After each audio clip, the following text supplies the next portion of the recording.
In 2014, Daniel Gilbert from Harvard University and Timothy Wilson from University of Virginia ran a fascinating experiment.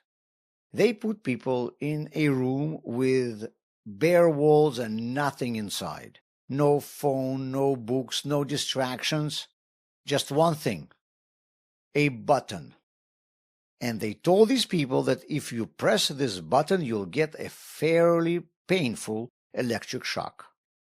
And then they asked them to sit there in this room for 15 minutes, alone with their thoughts.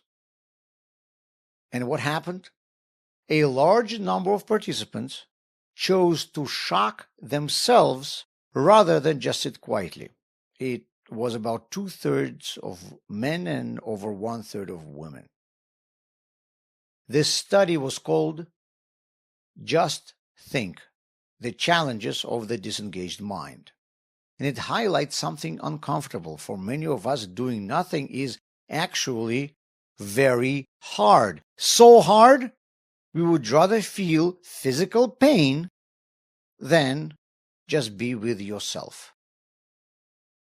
Now, obviously, they didn't run this study 100 or 1,000 years ago, but it raises a real question. Has something changed about us? It feels like today we are much less able to just sit quietly. Every waking minute, we are looking for stimulation, news, messages, videos, something. Because when there is nothing external pulling our attention, we are left with ourselves. And that's not always comfortable. When there are no distractions, we start thinking, and we start thinking about big questions. Who am I? Why am I here? What am I doing with my life? And many people would rather avoid those questions. So they stay busy, not because they need to do something, but because they don't want to be alone with their thoughts. I've seen something similar in real life around me. I know people who love coming to Torah classes and they enjoy performing Jewish rituals, they do mitzvot, they feel inspired, but then they tell me they don't enjoy coming to a synagogue service. Well, in our synagogue, the services include insights and commentaries of a wonderful rabbi.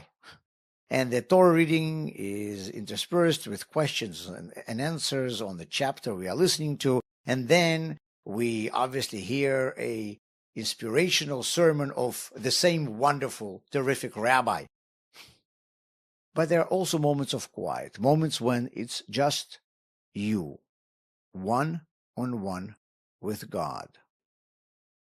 And those are the moments that are the hardest for some people. No background noise, no chatting, not even your default boredom-saving device, your phone, just you. You are reading from your prayer book and you are thinking about yourself and your life. I told the people about this experiment, and the people who didn't like coming to synagogue actually told me they relate to it because they don't feel comfortable being alone with God. But maybe that's why it matters. Maybe that's why we should make sure to come to a synagogue and stay for those quiet moments, because that's where we finally meet ourselves.